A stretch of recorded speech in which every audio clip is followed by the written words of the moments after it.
అమరావతి రాజధానిలో development works వేగంగా జరుగుతూ ఉన్నాయి.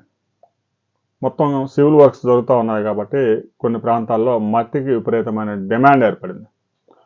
అమరావతి సమీప ప్రాంతాల్లో మట్టి కొరత తీవ్రంగా ఉంది.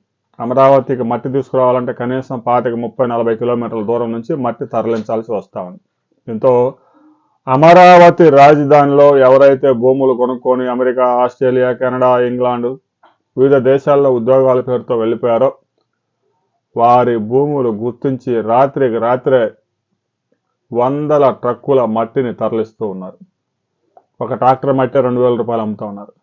ఇక లారీ అయితే, టిప్పర్ అయితే అది ఇంకా 10,000-15,000 కూడా అమ్ముతూ ఉన్నారు. మీ ఫ్లాట్స్ ఎప్పటికప్పటికి చూసుకుంటూ ఉండండి. మీరు కనుక విదేశాల్లో ఉంటే మీ బంధువులకి ఆ పని అప్పచెప్పండి. లోకల్గా ఉండే గ్రామానికి చెందిన రైతులు కూడా మీ భూములు పరిశీలించుకుంటూ ఉండండి. ఏదైనా భూమిలో గోతులు పెడతా ఉంటే మీరు చూడండి. ఎందుకంటే రేపు లేఅవుట్ డెవలప్ చేసేటప్పుడు చాలా ప్రాబ్లమ్స్ వస్తాయి.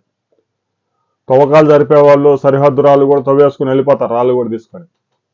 అందువల్ల రైతులే నిఘా ఉంచుకోవాలి. ప్రభుత్వం ప్రతి పని ప్రభుత్వం చేయాలని మీరు చూడొద్దు. ప్రతి ఫ్లాట్కి ప్రభుత్వం కాపలా పెట్టడం సాధ్యం కాదు కాబట్టి రాత్రి తవ్వకాల మీద రైతులు ఫోకస్ పెట్టాలా. గ్రామాల్లో ఉండే రైతులకు ఎవరు భూమి ఏంటి అనేది ఇంకా ఎక్కువ క్లారిటీ ఉంటుంది ప్రభుత్వానికన్నా కూడా. అందువల్ల అమరావతి రాజధానిలో అక్రమ మట్టి తవ్వకాలను అడ్డుకునే విషయంలో రైతులు జాగ్రత్తగా లేకపోతే మీ భూములు కూడా మీరు ఒక నెలటన్నా వెళ్ళొస్తే గోతులు పెట్టే అవకాశం ఉంది. దీనికి సంబంధించి అమరావతి రాజధానిలో మట్టి మాఫియాకు సంబంధించి ప్రతి రైతు మీ అభిప్రాయాలను కామెంట్ చేయండి.